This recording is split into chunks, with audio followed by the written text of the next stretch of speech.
Muy buenas noches tengan todos ustedes.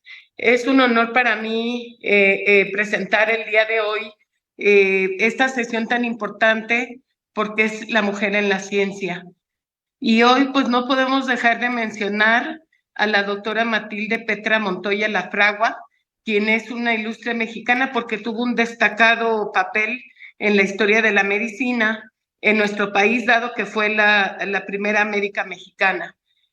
Muchos de ustedes deben de saber que para estudiar medicina, por ejemplo, en el siglo XIX y finales del siglo XX, pues era prácticamente imposible que una mujer estudiara medicina.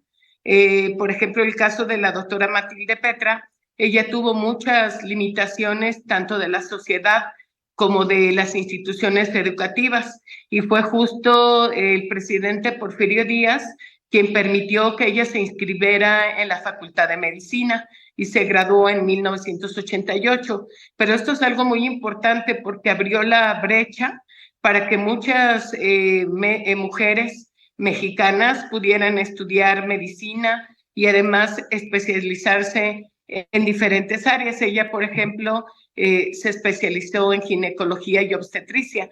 De hecho, ella, por la ayuda de su mamá, pudo estudiar partera a los 16 años, ya ella era partera.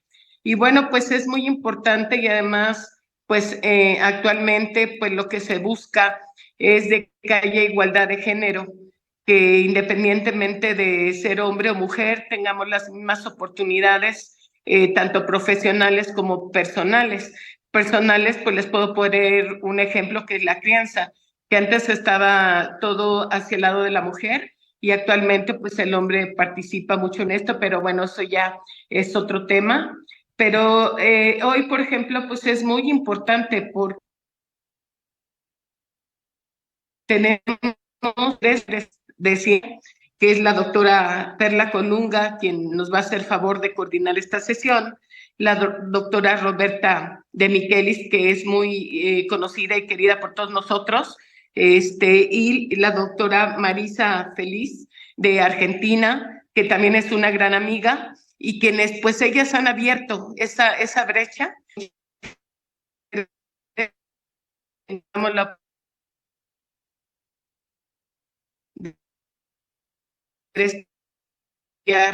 realizarlos en este caso pediátrica y más preámbulos le doy la bienvenida y muchas gracias por estar en esta sesión que de antemano pues va a ser muy benéfica y vamos a aprender mucho el día de hoy, que al final ese es el objetivo. Muchas gracias.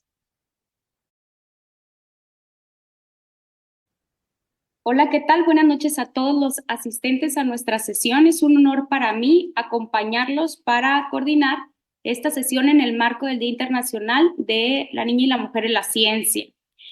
Y como primer aviso, de parte de la AME, recordarles nuestro curso próximo, que será las fechas 24 de febrero, 2, 9 y 16 de marzo. El curso está nombrado Hematología Basada en la Evidencia.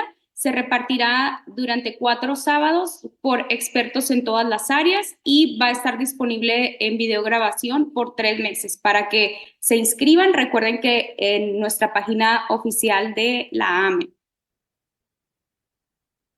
Y para recordar también, nuestra próxima sesión extraordinaria será con el tema de leucemia linfocítica crónica el día 28 de febrero de 2024.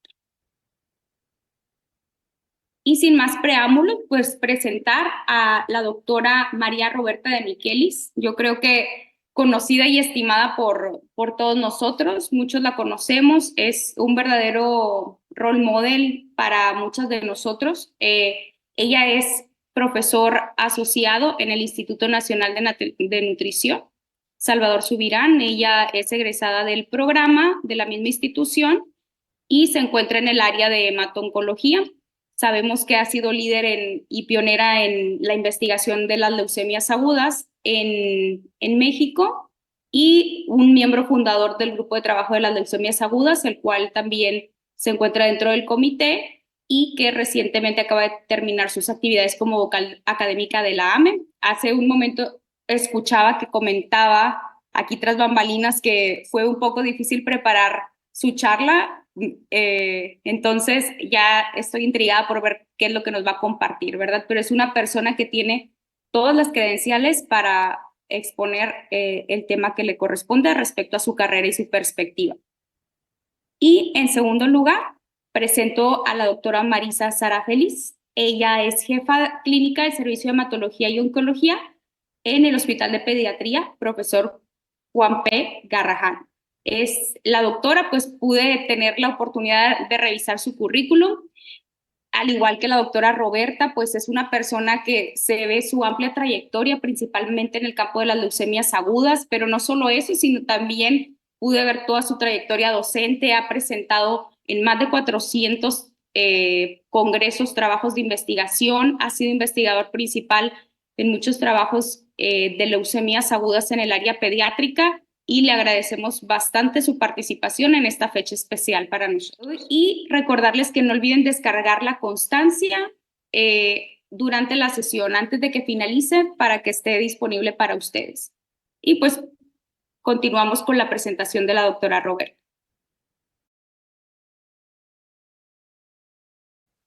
Hola, buenas noches a todos. Muchas gracias pues a la AME por la invitación para hablar el día de hoy, y también pues muchas gracias a Perla por su presentación. Y sí, efectivamente hablábamos antes de iniciar la sesión que se vuelve más complicado preparar temas como este que preparar una plática puramente académica, donde la información pues es muy concreta y objetiva, ¿no? Eh, pero bueno, es parte de una nueva serie de pláticas que quieren organizar en la AME, y no enfocarnos solamente en aspectos académicos, sino también pues entrarle de cierta forma un poco a otros aspectos del desarrollo profesional que son tan importantes como los aspectos académicos. Entonces, pues me pidieron que hablara un poco de una introspectiva de mi carrera enfocado en esto, ¿no? En el papel hoy en día de la mujer en la ciencia. Y un poco como en todas las charlas que estamos acostumbrados a ver, quiero empezar con una diapositiva sobre mis conflictos de interés, y más que un conflicto de interés, creo que un sesgo importante que tengo yo para hablar el día de hoy sobre este tema es que pues crecí en una familia de mujeres, básicamente.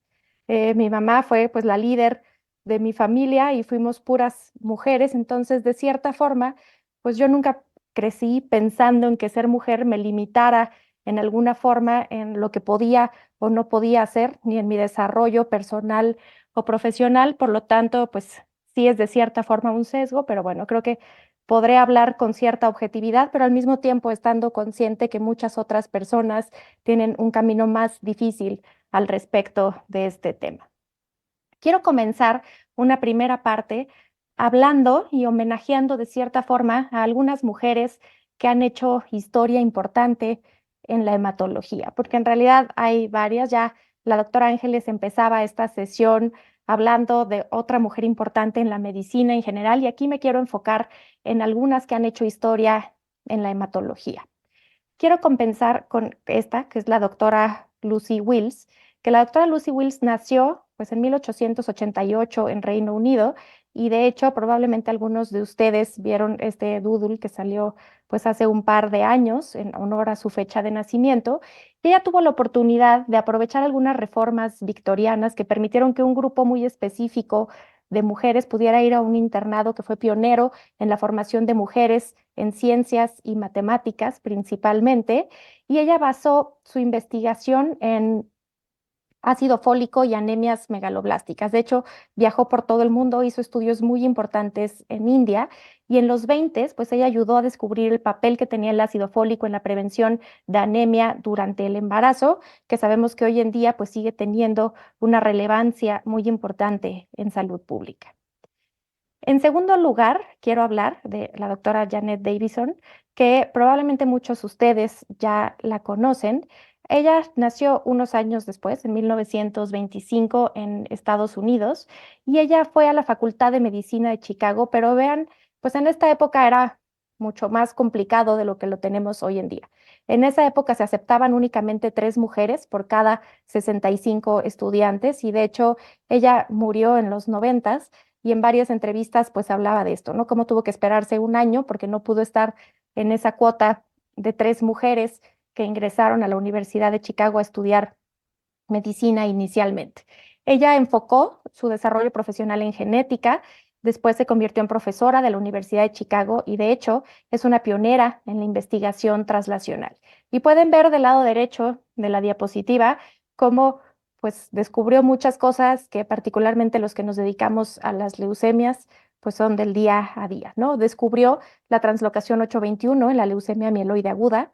Ya un poco antes se había pues descubierto el cromosoma Filadelfia, pero ella descubrió en el 73 que era producto justamente de la translocación entre los cromosomas 9 y 22 y después pues también la translocación 15-17. Por lo tanto, pues su trabajo es fundamental en el área de leucemias y de la hematología maligna en general y pues claramente podemos ver cómo su principio fue bastante complicado por el hecho de ser mujer.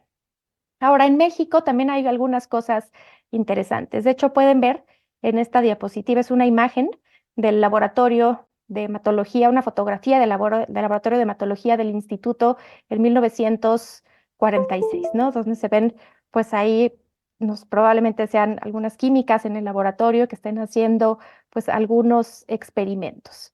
La hematología mexicana ha tenido, pues, a grandes líderes también. Y particularmente quiero hablar de la doctora Soledad Córdoba, que la doctora Córdoba, de hecho, participó en la fundación de la Agrupación Mexicana para la Hematología y unos años después fue presidenta de la AME entre el 90 y el 91. Fue además jefa del Departamento de Hematología del Instituto Nacional de Nutrición en los 60. Fue parte también miembro de la Academia Nacional de Medicina y de hecho fue la tercera mujer en ser miembro de la Academia Nacional de Medicina. Fue directora del Centro Nacional de la Transfusión Sanguínea y de hecho fue la persona que creó las primeras normas oficiales de banco de sangre. Y un poco después de hablar de ella, quiero hablar un poco de la historia de las presidentas de AME, que de hecho la primera presidenta de AME había sido la doctora Elvira Trueba unos años antes, de ahí la doctora Córdoba en los 90. Pasaron muchos años hasta que volviera a haber una mujer presidenta en la agrupación, que fue hasta el 2017 con la doctora Vergés, y actualmente la doctora Ángeles del Campo en este periodo entre 2023 y 2025. Pero pueden ver cómo, pues en este sentido, los números no nos ayudan mucho, ¿no? Solamente 4 de 33 presidentes de AME han sido mujeres hasta el día de hoy. Ahora, el tema en realidad era hablar de mi introspectiva profesional. Voy a hablar pues muy brevemente de quién soy y después me quiero enfocar en algunos aspectos específicos. Hablando de quién soy, lo resumí pues en esta diapositiva porque muchos no me conocen. Yo me formé en el Instituto Nacional de Ciencias Médicas y Nutrición en la Ciudad de México. Primero hice medicina interna y después hematología. Aquí pueden ver pues la foto de graduación de medicina interna y después pues con mis compañeros de hematología y con el doctor López Karpovich, que fue mi profesor al momento de la residencia. Y actualmente pues dirijo la clínica de leucemias agudas, que aquí está pues actualmente Juan no está ahorita con nosotros en la clínica, ya regresará al instituto, pero bueno, parte del equipo que es parte de la clínica de leucemias agudas. Entonces, más que hablar de detalles muy específicos de mi vida o de mi carrera profesional, quiero hablar desde el punto de vista de una mujer hematóloga mexicana, porque además, pues evidentemente, si vemos las historias de las primeras mujeres de las que hablé, que pues son realmente íconos y modelos a seguir en la hematología, pues yo quiero hablar desde una posición pues mucho más modesta, simplemente como una mujer hematóloga en México y poder resonar alguna de las cosas que se viven en el día a día en la profesión. Entonces, más que una introspectiva, quiero enfocarme en estos dos puntos. El primero, hacer una reflexión de cuál es el papel actual de la mujer en la medicina enfocados a la hematología.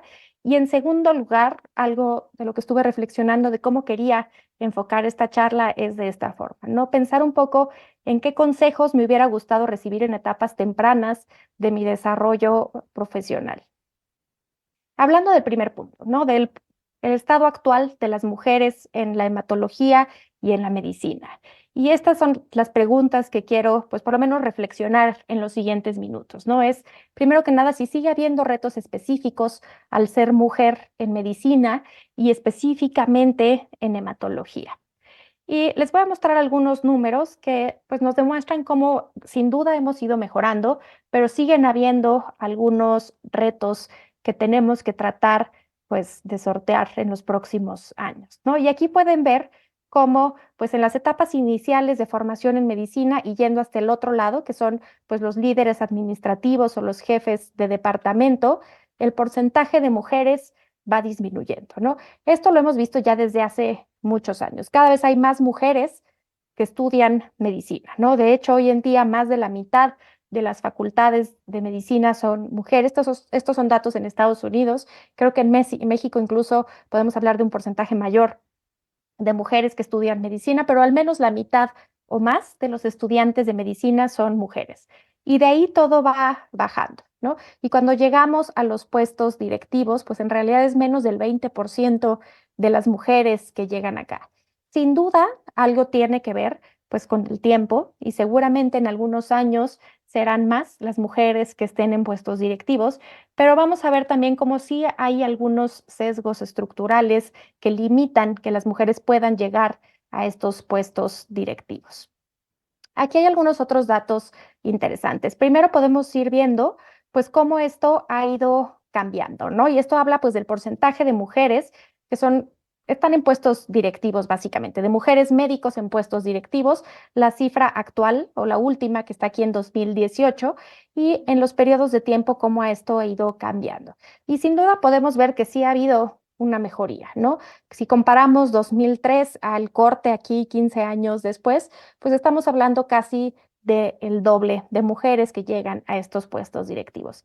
Y esto es interesante también y lo vemos en el día a día, en el comportamiento entre distintas especialidades, como pues hay especialidades en las que el porcentaje de mujeres es mayor y particularmente que tienen un mayor número de mujeres que están como cabezas de departamento. Y estas son justamente las áreas en las que hay un mayor porcentaje de mujeres que son cabezas de departamento. Y en todo lo que revisé a este respecto, casi siempre, pues dermatología, ginecología y obstetricia y pediatría son pues los líderes en tener más mujeres como cabezas de departamento. Ahora, hay números específicos del área de oncología en general, que sabemos que, bueno, en Estados Unidos van juntas, oncología y hematología, y estamos hablando aquí primero en la primera gráfica del área de oncología médica, radiooncología y finalmente hasta el lado de la derecha, cirugía oncológica. Y pueden ver las barras que están en un verde más oscuro son hombres y en el clarito mujeres. Y de entrada el total de adscritos y después hablando de puestos directivos, ¿no? Como pues, prácticamente en todas, cuando llegamos a puestos directivos, disminuye el porcentaje de mujeres que están en estas posiciones y en las áreas quirúrgicas de forma general es donde esta brecha se vuelve mucho más importante, ¿no? Mucho más que en las áreas médicas. Ahora, esto es muy interesante y se publicó hace un par de años este concepto del efecto Matilda, ¿no? Que este efecto Matilda justamente habla de un menor reconocimiento de las mujeres que hacen un buen trabajo, ¿no? Y este estudio fue enfocado en ver en premios de distintas sociedades hematológicas o oncológicas que tantas mujeres los reciben. Y este nombre del efecto Matilda está pues en honor a Matilda Gage, que es pues esta mujer originaria de Illinois, que fue una gran activista en contra es decir, fue activista como abolicionista y también particularmente en los derechos de las mujeres. Y se describió de hecho algunos años después este concepto del efecto Matilda, haciendo referencia a que por una misma calidad o capacidad de algún proyecto o trabajo, las mujeres tienden a ser menos reconocidas que los hombres que tienen pues la misma calidad o nivel de trabajo. Y aquí podemos ver de nuevo distintas sociedades médicas, incluyendo pues ASH, EJA, todas las sociedades hemato-oncológicas. La barra en verde que pueden ver en algunas, pues es el justo límite del porcentaje entre hombres y mujeres que hay en cada sociedad. y el porcentaje de la barra que está en rojo son de todos los premios que otorgan estas sociedades, cuántos son otorgados a mujeres, donde sí parece haber pues un menor reconocimiento al trabajo de las mujeres que al trabajo de los hombres en un mismo nivel.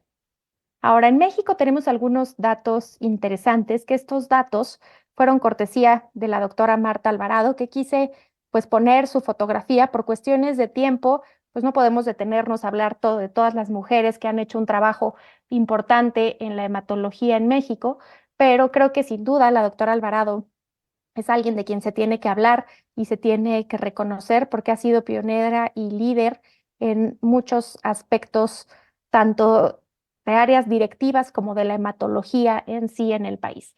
Pero esto fue una encuesta que ella hizo para una charla que tuvimos en el Congreso de AME del 2022, donde pues analizó algunos datos muy concretos, particularmente tanto en sedes de hematólogos de adultos como hematólogos pediatras. Encuestó a 15 sedes de adultos y 6 sedes de hematólogos pediatras para ver qué porcentaje de los adscritos de esas sedes eran mujeres. Y de hecho podemos ver cómo en los dos escenarios pues predominamos las adscritas mujeres, ¿no? Y de hecho en el área pediátrica es mucho mayor, donde el 83% de pues, las adscritas son mujeres y en el área de adultos 58%. Y analizando las jefaturas de hematología en 14 instituciones, pues estamos un 50-50%, que de hecho pareciera que, aunque sí, si vemos proporcionalmente a la cantidad de hematólogas o hematólogos adscritos que hay es un poco menor, pues pareciera que en México tal vez no estamos tan mal a nivel de puestos directivos, porque la jefatura de hematología en al menos estas instituciones que fueron encuestadas, la mitad de ellas está liderada por mujeres. Ahora, sin duda, y ya lo mencionaba también la doctora Ángeles del Campo en el inicio de la charla, pues hay algunos retos específicos que seguimos teniendo las mujeres en esta profesión.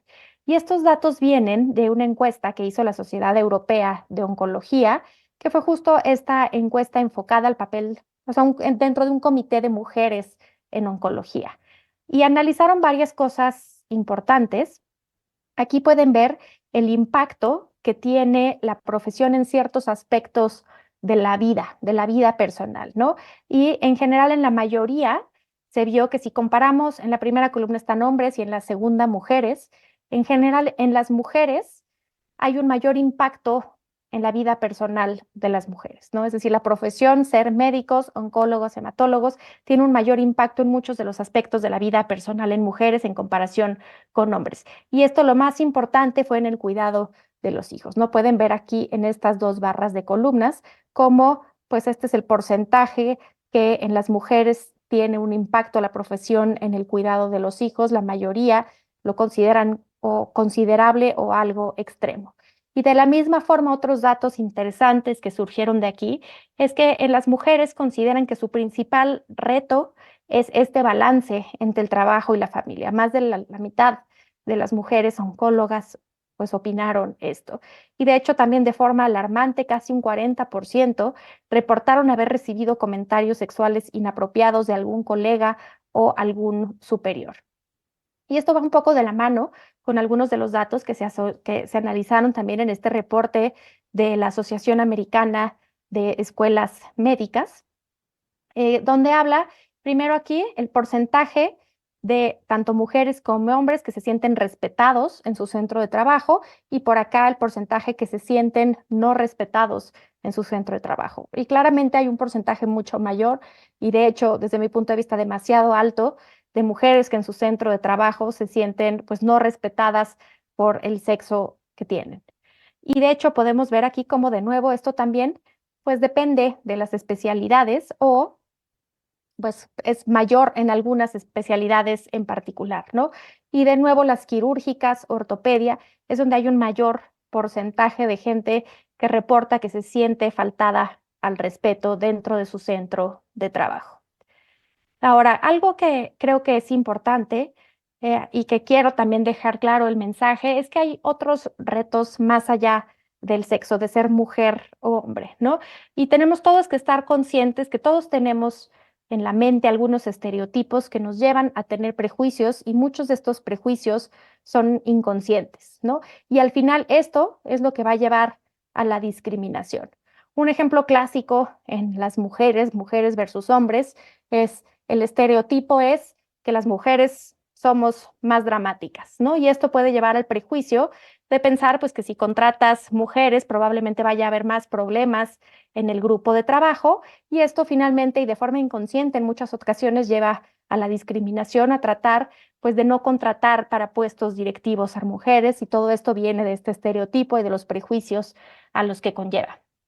Pero mi punto aquí es que sí, hoy estamos hablando de la niña y la mujer en la ciencia y sin duda, pues hay muchos prejuicios relacionados a estos, pero no olvidemos que no son los únicos, ¿no? Y que esto mismo puede aplicar a muchos otros aspectos, como el aspecto físico, el color de piel, el sitio de donde vienes, las preferencias sexuales y tratar, pues, de no llevar este camino en ninguna de las áreas. Y esto nos lleva a hacernos estas dos preguntas, que creo que son preguntas importantes, ¿no? Una es si tenemos todos la misma posibilidad de entrada de ser hematólogos y luego la misma posibilidad de desarrollo profesional. Y creo que desafortunadamente no empezamos todos en el mismo piso y si tratamos de ser un poco conscientes de los privilegios o las barreras que se tienen en distintos aspectos y en distintas áreas y poder ayudar a que en algún momento todos tengan la misma posibilidad de este desarrollo, pues estaremos de alguna forma haciendo un mundo mejor en algún momento. Y como segunda parte, les decía que quería enfocarme a esto. ¿A qué me hubiera gustado recibir como consejo en etapas tempranas de mi desarrollo profesional? Y son básicamente estas tres cosas que desarrollaré muy brevemente. La primera es la importancia de los mentores, la importancia de colaborar y finalmente que hay que buscar oportunidades y vamos a ver que en realidad hay muchas oportunidades. Esta relación de mentor y aprendiz creo que es fundamental tanto para el desarrollo personal y profesional como para el desarrollo de cualquier sociedad médica en el aspecto en que estamos hablando ahorita. Y hay que recordar que hay distintas formas de mentores, ¿no? La clásica que todos conocemos es el mentor como un profesor o alguien que está en un nivel arriba y a quien admiras y te enseña. Pero también hay mentores que en realidad son comentores, que puede ser tu compañero o tu colega, que se van estimulando y van aprendiendo juntos sobre la marcha y que de hecho muchas veces estas relaciones pueden ser igual o más productivas que con un mentor que está arriba. Y por otro lado, creo que todos los que tenemos pues el privilegio y la oportunidad de trabajar con residentes o con estudiantes, es muy claro que ser mentor de entrada te hace ser mejor, ¿no? Todos sabemos que cuando das clases es cuando más tienes que estudiar para estar preparado para las preguntas que te hacen y mucho más allá de ser profesor, ser mentor incluye muchas otras cosas. Y al final el concepto de ser mentor es buscar que en algún momento tu aprendiz o tu estudiante te vaya a superar. Y si logramos esto, si cada uno de los mentores hace que su aprendiz o estudiante lo supere, es la única forma que tenemos en que la hematología y en realidad cualquier otra área pueda progresar.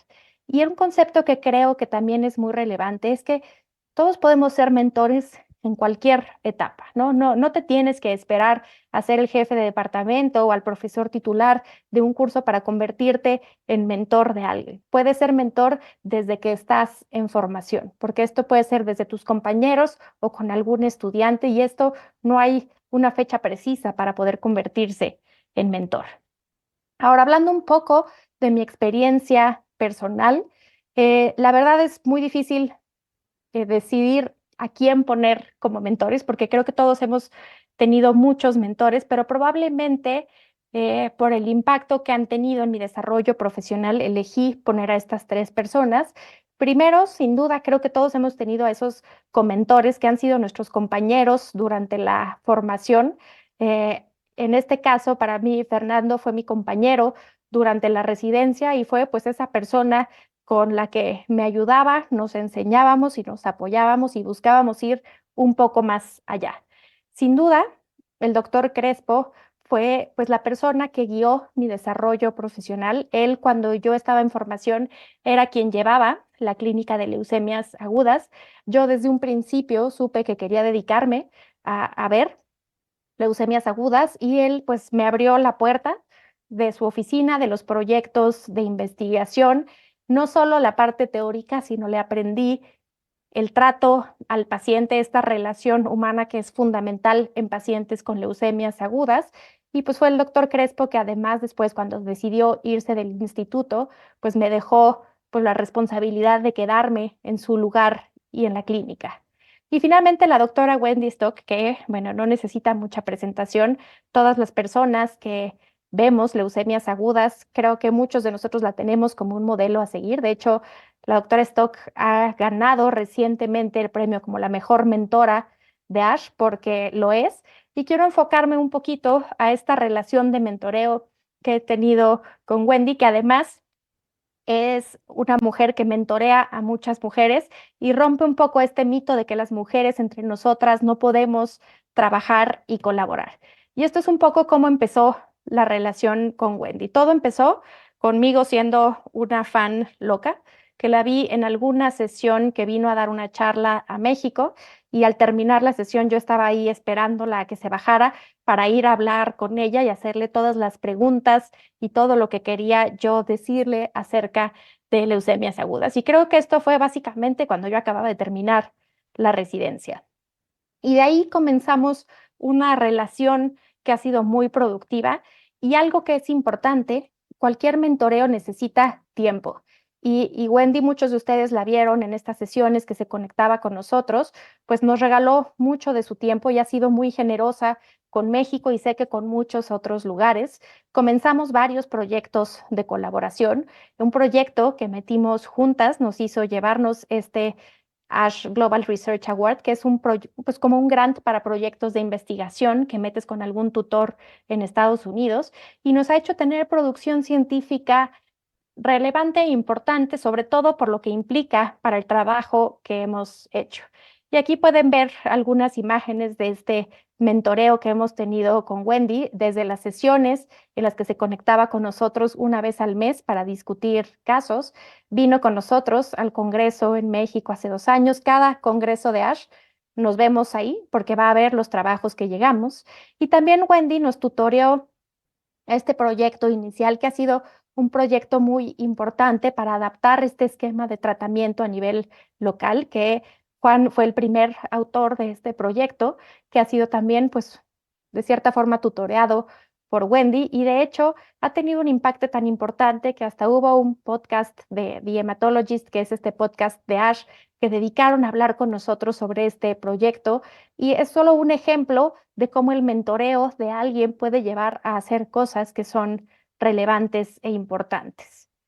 Y también, pues sin duda ser mentora es un privilegio enorme, ¿no? Aquí están solamente las fotos de algunos de los residentes o pasantes a quien he tenido pues el privilegio de mentorearlos en sus proyectos de titulación, ya sea de pregrado o de posgrado. Hay varios otros con los que he podido trabajar, pero cada uno de estos proyectos ha sido muy relevante y muy importante, no solo para ellos, pero también a mí me ha hecho aprender y crecer a nivel profesional.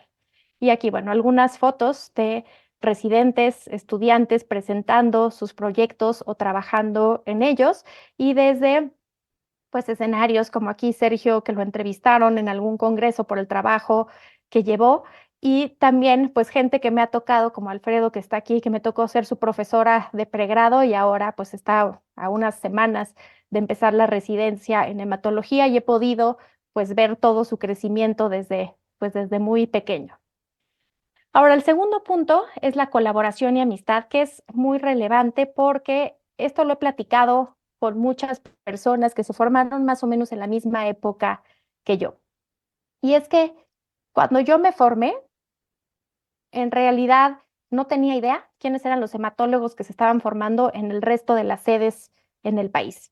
No conocía absolutamente a nadie más que a mis 2 compañeros de residencia y de hecho la primera vez que conocí a alguien fue saliendo del examen del consejo, que pues sabíamos que los dos éramos hematólogos porque nos encontramos afuera del examen del consejo.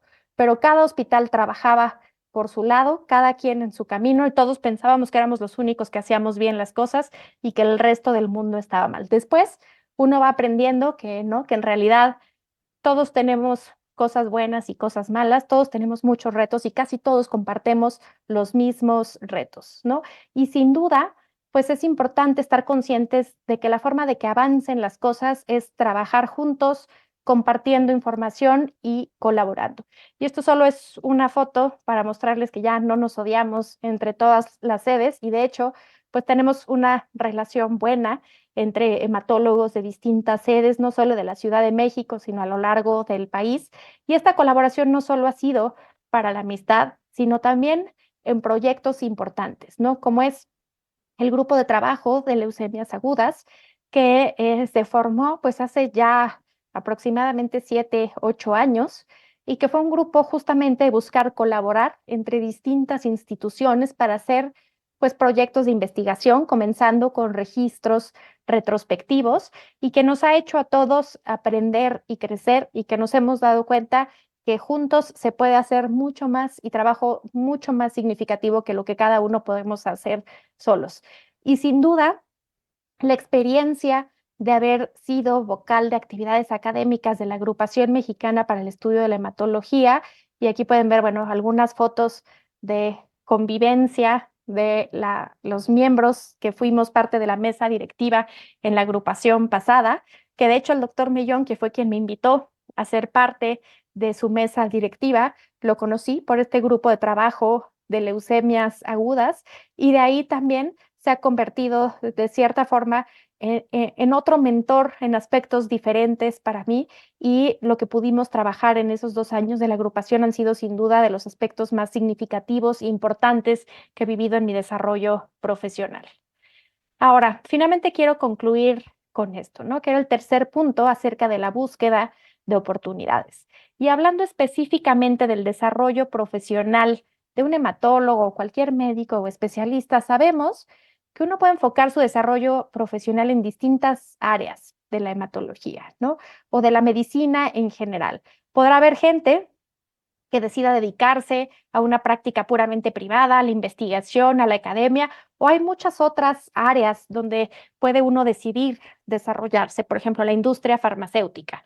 Creo que algo importante es que nunca nos explican toda esta variedad de caminos que se pueden tener, pero todos ellos creo que son igual de válidos e importantes y por ahí en cada uno de ellos hay muchas oportunidades que se pueden tener, ¿no? Hablando de el desarrollo profesional a nivel privado.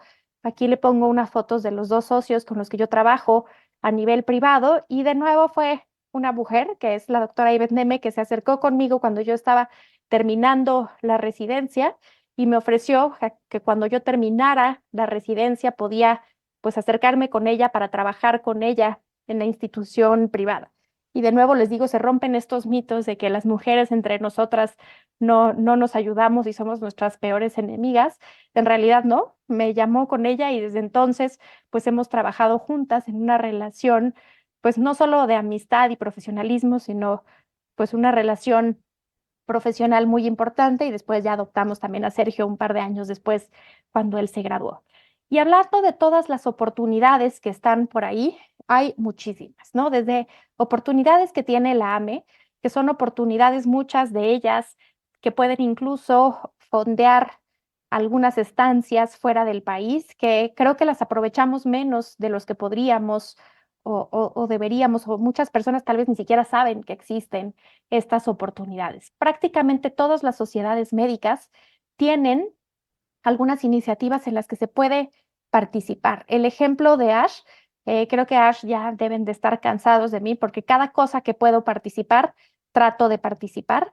Lo primero en lo que intenté participar es en esto, que es el curso de investigación clínica que tienen para América Latina. Todas las personas que trabajen en algún país en América Latina en hematología pueden aplicar para esto. De hecho, yo la primera vez que apliqué me rechazaron, pero bueno, me puse necia, volví a aplicar el año siguiente y ya me aceptaron.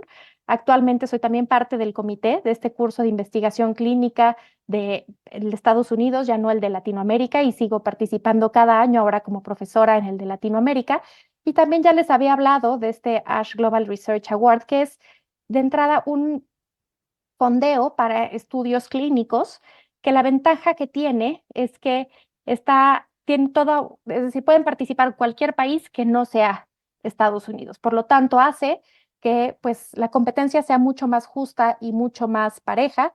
De nuevo, el primer año que apliqué no me lo dieron y al siguiente lo mejoré y me lo dieron, ¿no? Entonces, pues también todos sabemos que vamos a recibir muchos no y vamos a recibir muchos rechazos a las cosas que intentemos aplicar, pero oportunidades hay en todos lados. EJA tiene también algunos proyectos parecidos, ASCO tiene algunos otros proyectos parecidos también, incluso la Escuela Europea de Oncología tiene varias iniciativas en donde gente de América Latina, hombres, mujeres pueden participar y puede ayudar a expandir este desarrollo profesional. Entonces ya como mensajes finales y para terminar quiero dejar esto, ¿no? Sin duda, creo que el camino de la mujer en la ciencia y en la hematología no ha sido fácil, pero también creo que si vemos las historias de estas mujeres iniciales de las que hablé, ellas son las que recorrieron el camino más difícil. Eso no significa que no haya retos, ¿no? Vimos que todavía hay muchos retos que se tienen que vencer, particularmente en cuanto a permitir pues un mayor equilibrio entre la vida personal y profesional y que haya un mayor sentido de respeto hacia el trabajo que hacen las mujeres. También creo que es importante que estemos conscientes de que es importante la diversidad en todos los aspectos, ¿no? Y hablar no solo de la diversidad buscando mayor equidad de género, sino en muchos otros aspectos. Y si estamos conscientes de nuestros prejuicios, eso nos va a ayudar a evitar discriminar. Y finalmente, el consejo es que hay que salir a buscar las cosas, ¿no? Salir a buscar mentores, buscar colaboradores y buscar oportunidades porque están ahí. Y particularmente los mentores, muchas veces es cuestión de mandar un correo o acercarse a alguien y el mundo está lleno de personas que quieren convertirse en mentores, que quieren colaborar y que quieren ayudarnos a todos a desarrollarnos de una mejor forma. Y pues ya, por mi parte, lo dejo aquí y bueno, aquí estaré por si tenemos un momento después para poder platicar y ya les dejo la palabra para la siguiente charla. Gracias a todos. Buenas noches para nosotros, buenas tardes todavía para ustedes, creo. Gracias, Alami, por la invitación. Y va a ser muy difícil, después de una charla tan linda como la de Roberta, y tan entretenida, ponernos a hablar un poco de cómo tratar a las leucemias linfoblásticas agudas en niños en Latinoamérica. La verdad es que la charla de Roberta me ha hecho, aparte de ser muy entretenida, me ha servido de terapia, porque me ha hecho ver que por ahí, más allá de las diferencias de los países y demás, quizás yo tampoco haya sentido la limitación en poder hacer cosas en la carrera, porque mi familia también fue muy de mujeres. Así es que lo que uno a veces ve como una desventaja, parece que puede llegar a ser una ventaja. Así que bueno, muchas gracias y felicitaciones en serio, Roberta. Cuando empecé a pensar en esta charla, lo que se me ocurrió fue que a la pregunta cómo tratar a los niños con LLA en Latinoamérica, habría que anteponerle otra pregunta, que es qué necesitamos para tratar a los niños con LLA en Latinoamérica. Me parece que antes de pensar en cómo tratarlos, tenemos que pensar en qué necesitamos. Y las dos primeras cosas que creo que necesitamos como indispensables hoy en día y que no nos pueden faltar son fundamentalmente métodos diagnósticos adecuados. Y cuando hablo de métodos diagnósticos adecuados, me refiero especialmente a tener una buena citometría de flujo que sea estandarizada, que sea armonizada, con un recurso humano formado y laboratorios acreditados, y a tener estudios genéticos adecuados. Esto en cuanto a lo diagnóstico. Y lo que tampoco nos puede faltar, lo que también es fundamental que tengamos, es un buen seguimiento de la respuesta individual de cada niño, y en este caso para Latinoamérica creo que la citometría de flujo también vuelve a ser la herramienta indispensable. Por otro lado, y esto también es muy dirigido al menos a nuestra realidad en Argentina, y por lo que recibimos muchas veces de consultas y demás a Latinoamérica, necesitamos fundamentalmente, para pensar en cómo tratar a los niños, tener medidas de soporte adecuados. Y cuando hablo de medidas de soporte, me refiero no solo al laboratorio, del cual ya recién estuve hablando, sino también al personal médico, a los hematólogos, a los pediatras. El personal de enfermería es fundamental, todos lo sabemos en cualquier campo de la medicina, y además a las especialidades relacionadas que trabajan con nosotros.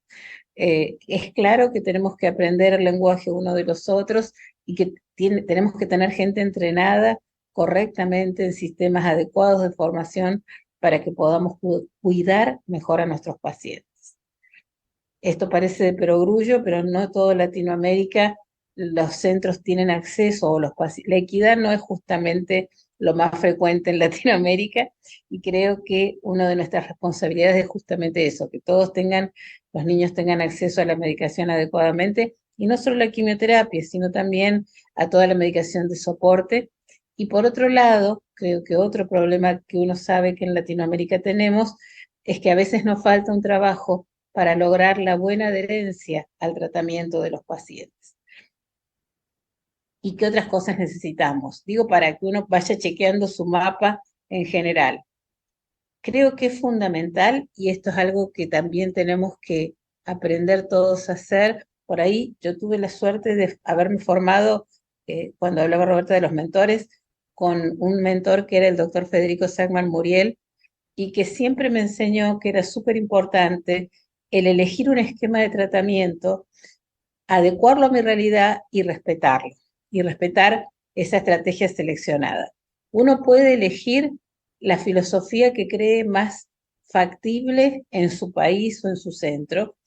Nosotros seguimos en el grupo BFM, otros seguirán St. Jude, otros seguirán All Together, otros seguirán COG. Hay múltiples grupos respetables y que pueden servir como gold standard, pero uno tiene que después quizás hacer adaptaciones locales a esos esquemas, de acuerdo a las disponibilidades de laboratorio y demás, y lo importante es que una vez elegida esa estrategia, es importante adherirse a la misma y a las adaptaciones que uno haga en su lugar. Tenemos que evitar que haya modificaciones intuitivas de los esquemas de tratamiento, porque eso hace que cuando hacemos adaptaciones muy frecuentes o individuales no podamos tener resultados comparables. Y a mí siempre me preocupa cuando dicen que probablemente los resultados en Latinoamérica sean más bajos que los del resto de los lugares en Europa o en Estados Unidos, de los centros de referencia, que sea porque tengamos leucemias más agresivas. Y en realidad yo creo que no tenemos hoy en día herramientas para decir esto. Creo que por ahí lo que nos falta para poder compararnos es ser más rigurosos con el cumplimiento y la aplicación de los tratamientos. Por otro lado, es fundamental que seamos capaces de consensuar las adecuaciones de los estudios, que no tomemos decisiones o evitar el trabajo solitario. Tiene que ver también con lo que Roberta decía antes de colaborar. No me acuerdo quién, pero hubo alguien que dijo una vez que el no saber trabajar en forma colaborativa es un signo de ignorancia, y creo que eso es fundamental tenerlo presente. Creo que en la medicina en general, no solo en la hemato-oncología pediátrica, es necesario que seamos capaces de trabajar en forma colaborativa y evitar tomar decisiones en base a casos anecdóticos.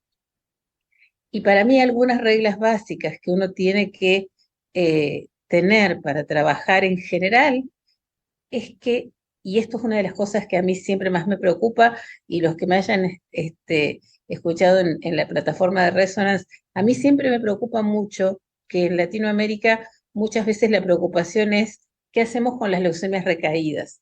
Y no hay duda que es una preocupación que tenemos que tener. Pero antes que esa preocupación, tenemos que pensar que la mejor oportunidad para que los niños se curen es la primera línea de tratamiento. A mí siempre me preocupa que pensar en el trasplante o en la inmunoterapia sea una preocupación mayor que tener enfermedad mínima residual adecuada y que tener estudios genéticos adecuados. Tenemos que llegar a esa preocupación de la segunda línea, creo yo, humildemente, cuando tenemos asegurado para todos los pacientes el acceso a la primera línea de tratamiento.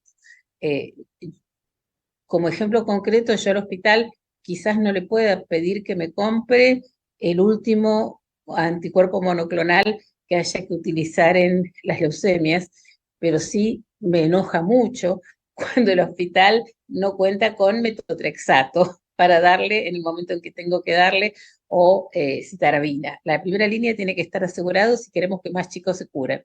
Después adecuaremos la estrategia, y es importante también esto, esta es otra regla básica. No tenemos que nunca ni subtratar ni sobretratar a los pacientes. Tenemos que tener muy en claro cuáles son las indicaciones precisas, según el esquema que elijamos, de trasplante, de inmunoterapia y de nuevos agentes.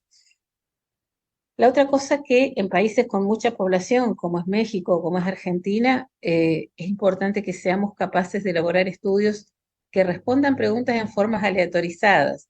Esta es la única forma en la cual podemos hacer que los resultados mejoren. Y por otro lado, cuando elaboramos las adecuaciones del tratamiento locales, tenemos que hacerla en base a los datos que tengan alto nivel de evidencia. Y la tarea que tenemos, hace un rato justo el doctor Ramela decía en una charla en Resonance que la historia de la leucemia es una historia de éxitos en general. Nosotros todavía tenemos que mejorar bastante, pero cuando uno llega a buenos resultados de sobrevida, la responsabilidad que tenemos los médicos es disminuir las secuelas a largo plazo, para que el chico que se cure tenga una vida plena. Esto un poco como pensamientos generales. Ahora, cuando uno habla de cómo tratar a los pacientes, esto, cuando sabemos qué tenemos y hacemos nuestra checklist de lo que tenemos para tratarlos o de lo que necesitamos, tenemos que pensar en las diversas etapas del tratamiento, que todos ustedes les conocen seguro. Yo solo les voy a mencionar qué drogas habitualmente todos utilizamos en cada etapa del tratamiento, que seguro que utilizamos las mismas con combinaciones diferentes según cuál sea la filosofía que sigamos, pero en general los esquemas de tratamiento siempre tienen estas etapas, y en general, combinadas de manera diferente o no, utilizamos los mismos agentes terapéuticos. La cuestión es que seamos capaces de elaborar, conociendo cuál es el motivo por el cual cada uno de estos medicamentos tiene determinada cinética, tiene determinado momento dentro del esquema, y que se respete esto también. Siempre es importante tener presente esto. Los resultados que los países, que Estados Unidos y los países europeos han logrado, que son tan buenos como esta curva clásica que todos conocen de COG, no son lo mismo para Latinoamérica, donde los resultados son realmente muy variables. Yo les voy a mostrar solo los de nuestro hospital.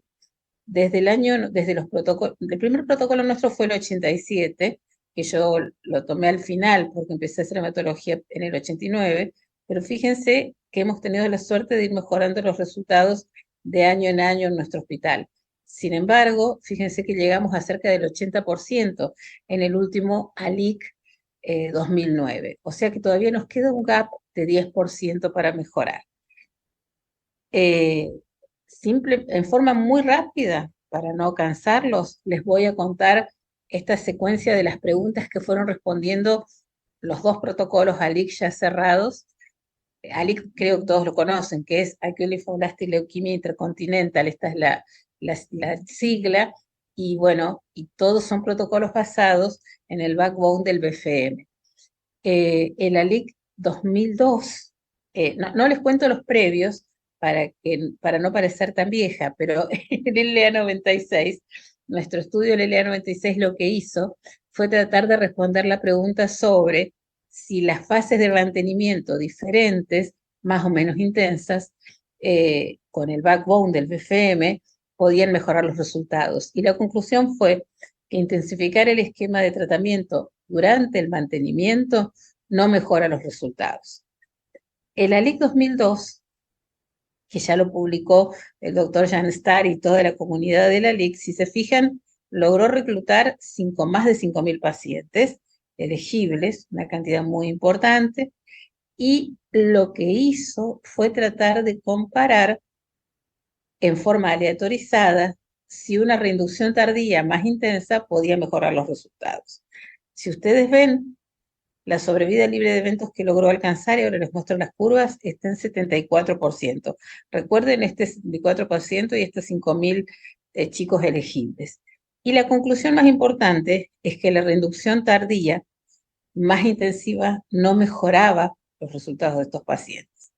En este esquema de inducción, consolidación, reinducción y mantenimiento, acá estaba la aleatorización, comparando el protocolo 2 como rama control y los protocolos 3 como ramas experimentales, y claramente, si bien la sobrevida libre de eventos en los grupos de riesgo se separaba, especialmente el alto riesgo, si uno ve la comparación de las ramas, no hubo diferencia en absoluto al intensificar la reinducción tardía. Es decir, intensificar en ese momento de tratamiento dentro de la estrategia BFM no mejora los resultados. En esta perspectiva, el ALIC 2009 lo que hizo fue preguntarse si uno podía mejorar los resultados intensificando más tempranamente el tratamiento. Esto lo publicó la doctora Miriam Campbell, que fue la PI de este estudio de Chile, y este trabajo salió el año pasado en mayo, si no me equivoco, también en el Journal of Clinical Oncology, y de nuevo, fíjense, acá llegamos a más de 6.000 pacientes en el ALIC 2009, y fíjense, les dije que se acordaran del 74. En el ALIC 2009, la sobrevida libre de eventos alcanzó el 75%. O sea que si lo piensan, no tenemos una mejoría muy significativa entre la LIC 2012 y la LIC 2009. ¿Y qué pasó? Quisimos comparar en forma aleatorizada. Antes habíamos comparado en la reinducción tardía. En la LIC 2009 quiso comparar si un protocolo 1B aumentado mejoraba los resultados con respecto a un protocolo 1B estándar. Y además tuvo una segunda aleatorización que fue preguntarse si para las leucemias precursor B, 5 gramos, perdón, aquí, si 5 gramos era mejor que 2 gramos. Estas fueron las dos preguntas que se hacía el protocolo ALIC 2009. Curiosamente, y ahora les voy a mostrar las curvas, no hubo mejorías ni con el 1B aumentado, y después si quieren hablamos por qué, y tampoco fue superior los resultados del grupo de pacientes fueron superiores de los pacientes que recibieron 5 gramos con respecto a los que recibieron 2 en las leucemias precursor B. Las T todas recibían 5 gramos. Pero lo mejor que tuvo este estudio, o el mejor logro que tuvo este estudio, fue lograr la estandarización y la incorporación de la enfermedad mínima residual en el día 15 por citometría de flujo. Fue un proceso difícil, laborioso, y todos los bioquímicos que participaron tuvieron que acreditar sus laboratorios, hacer un proceso de entrenamiento, de controles de calidad, de retrials, pero la verdad que fue el mayor logro de este estudio, más allá de las respuestas sobre esta inducción tardía. De nuevo, los grupos de riesgo se separaron, acá el estándar se separa un poco más del intermedio que en el ALIC 2002, y en cuanto a las randomizaciones, fíjense, 1B versus 1B aumentado es lo mismo, y en precursor B, 5 gramos versus 2 también es lo mismo. Y así llegamos a la LIC 2022, que es un estudio que fundamentalmente se basa en estos 4 pilares, que son especialmente las alteraciones genéticas de los blastos leucémicos y la respuesta individual de cada paciente al tratamiento, y obviamente considerando qué medidas de soporte y qué huésped tenemos. Pero lo fundamental de este estudio para estratificar a los pacientes tiene que ver con la genética de la enfermedad y con la respuesta al tratamiento. Esto no los voy a nombrar, estos son todos los comités científicos, el Steering Committee, el Data Safety Committee del protocolo, que durante 3 años tuvimos, creo que 37 videoconferencias, porque fue plena pandemia su elaboración, y que finalmente está activado en Argentina prácticamente en todos los centros, creo que queda uno solo por activarlo. Chile está en vías de, Uruguay ya lo tiene activado. Dentro de Latinoamérica, estos son los 3 países, somos los 3 países miembros oficiales, Y Brasil, hay 3 centros grandes en Brasil que van a participar también de este estudio y algunos centros de Colombia también como observadores. El ALIC 2022, que es lo que estamos haciendo ahora en este momento, que esto no quiere decir que sea lo mejor ni mucho menos, es lo que nosotros adecuamos a nuestra situación basada en la estrategia del BFM, tiene fundamentalmente la idea de ofrecer una nueva estratificación considerando los grupos genéticos en base a estos estudios de RT-PCR o FISH, de alteración en el número de copias, y además les dije que la LIC 2009 logró incorporar con éxito la enfermedad mínima residual en el día 15. Para mejorar esta división en grupos de riesgo, el ALIC 2022 lo que hace es incorporar las determinaciones de enfermedad mínima residual en el día 33 y en el día 78. Por otro lado, propone, siguiendo también al BFM, que lo hacen en este momento, una estratificación diferente para las leucemias precursor B y las T, y fundamentalmente dejamos de usar la respuesta a la prednisona en el día 8 en las leucemias precursor B, si bien sí la seguimos usando en las T. Y por otro lado, propone utilizar el nuevo criterio de definición de remisión completa que definió el Pontedileño hace ya 2 años, utilizando la citometría para definir la remisión completa. Eso en cuanto a la estratificación. En cuanto a la terapia, el ALIC 2022 incorpora la pegasparaginasa en primera línea, y esto no tiene que ver con ningún interés creado ni de la industria, sino que en Argentina al menos, o en Sudamérica diría yo, antes del 2020, 2 o 3 años antes del 2020, dejamos de tener L-asparaginasa nativa. Dejó de llegar. Cuando dejó de llegar la L-asparaginasa nativa, tuvimos que empezar a usar la pegasparaginasa. Y como no hay mal que por bien no venga, descubrimos que tanto para el tratamiento como para los pacientes, utilizar pegasparaginasa era superador. Por varias razones. Primero, la menor cantidad de venidas de los pacientes al hospital. Y segundo, y creo que eso es lo más importante, porque la L-asparaginasa pegilada tiene una inmunogenicidad significativamente inferior a la LAasa nativa. La nativa, nosotros teníamos tasas de alrededor de 30 a 40% de reacciones inmunes, más los silentes. Y sin embargo, con pegasparaginasa, la cantidad de reacciones inmunológicas está en alrededor del 4%. O sea, con eso ya claramente ven una ventaja que yo creo que esa sin duda es la más importante. Por otro lado, decidimos incorporar, igual que el BFM, para las leucemias T de alto riesgo, la ciclofosfamida extra en el día 10 de la inducción. Y por otro lado, y esto es lo más innovador, la incorporación de la inmunoterapia en los pacientes que expresen CD20, utilizar anti-CD20. Y como les dije que una responsabilidad es disminuir las secuelas a largo plazo, una de las cosas que nos planteamos fue disminuir la dosis de radioterapia y el número de pacientes que reciben radioterapia. Ahora al final les cuento cómo.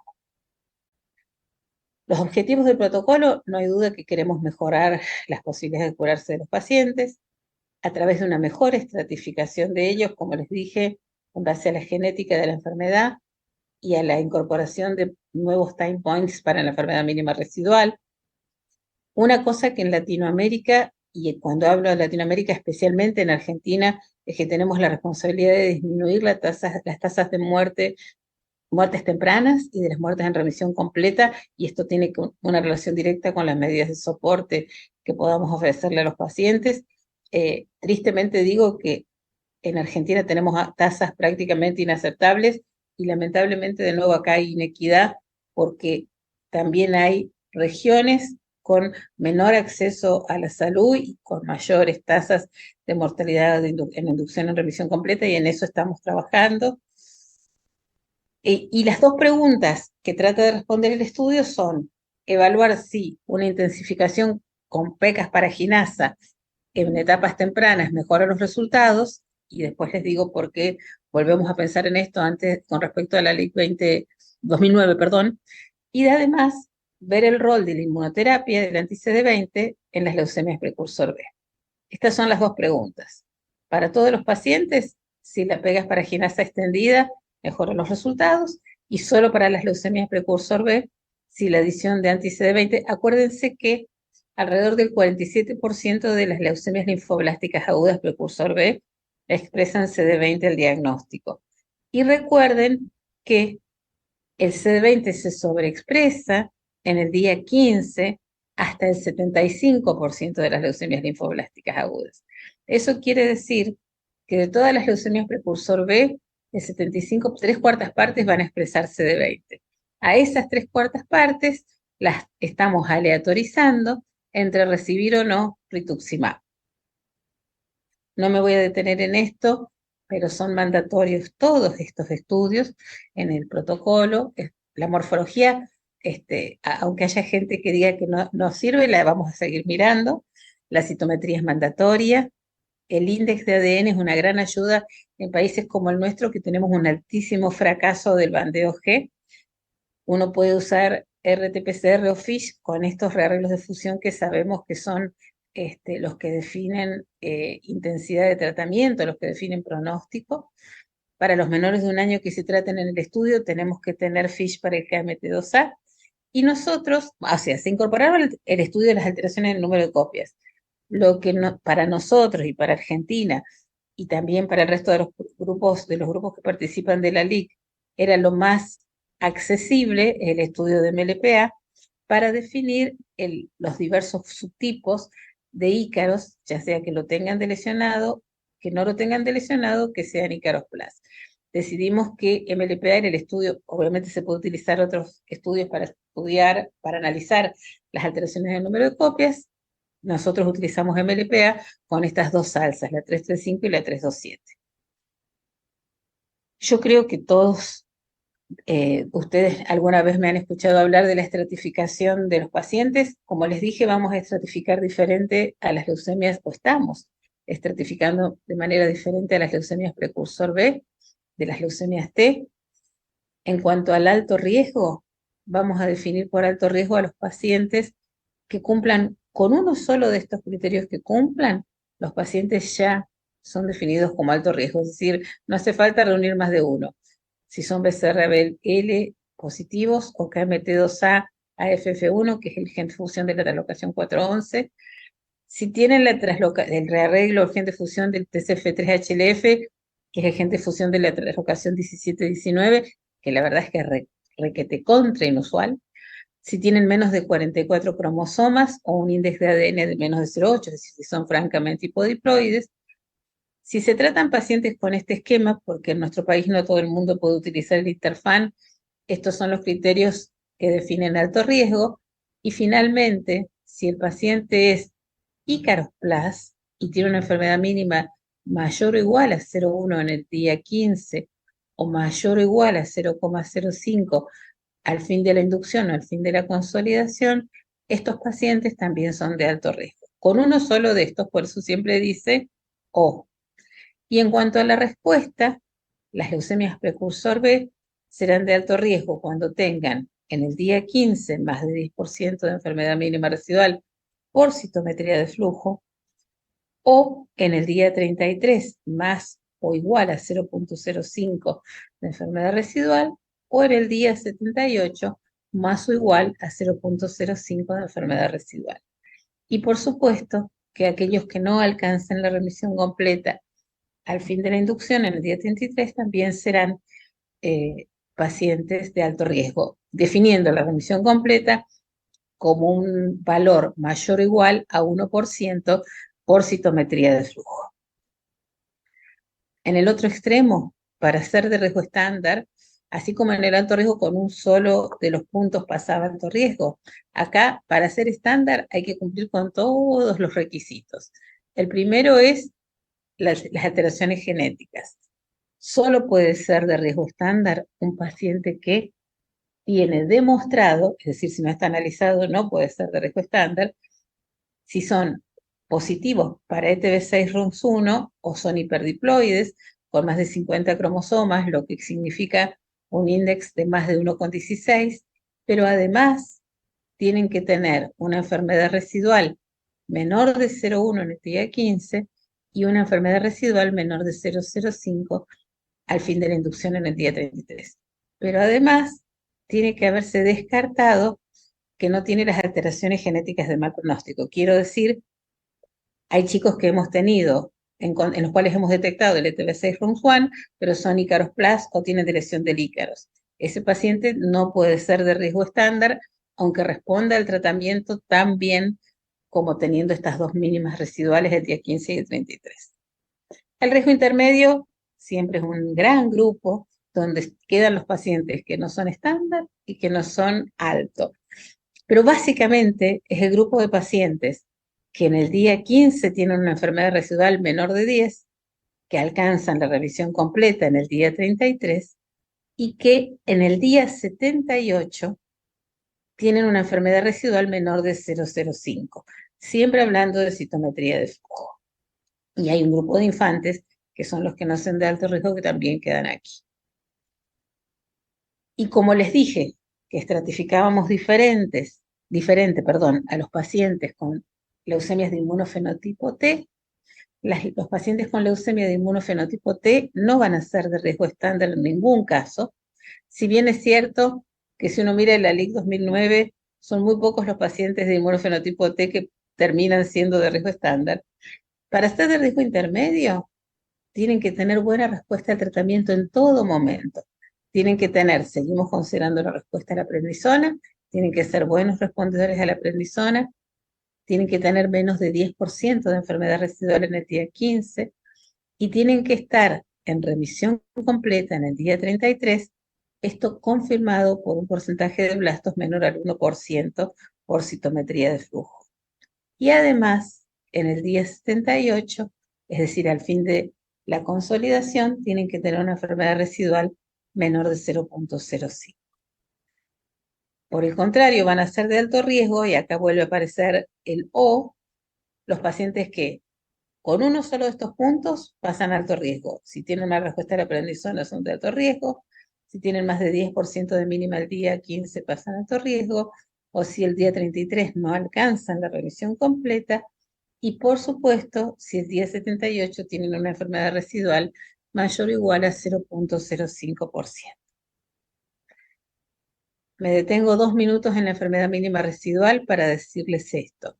Los 3 puntos, el día 15, el día 33 y el día 78 son mandatorios.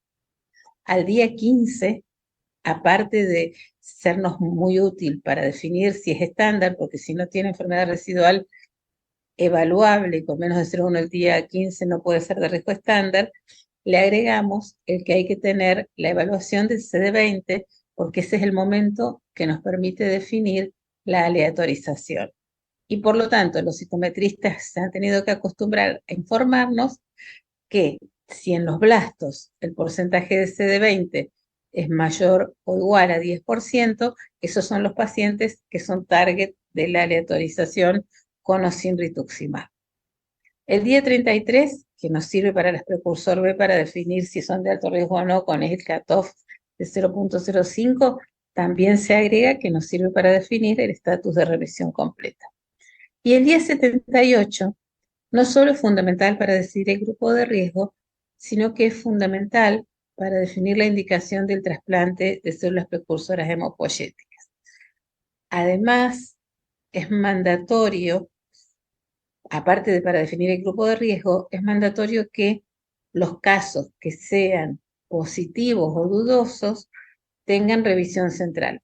Cualquier caso en el cual el citometrista tenga dudas, tienen que tener revisión central. Hay un lugar de revisión central en Latinoamérica, que es en nuestro hospital, y hay un lugar de revisión central en Europa, que es en el centro de Hungría, donde el que coordina ese lugar es el doctor János Kappelmeier.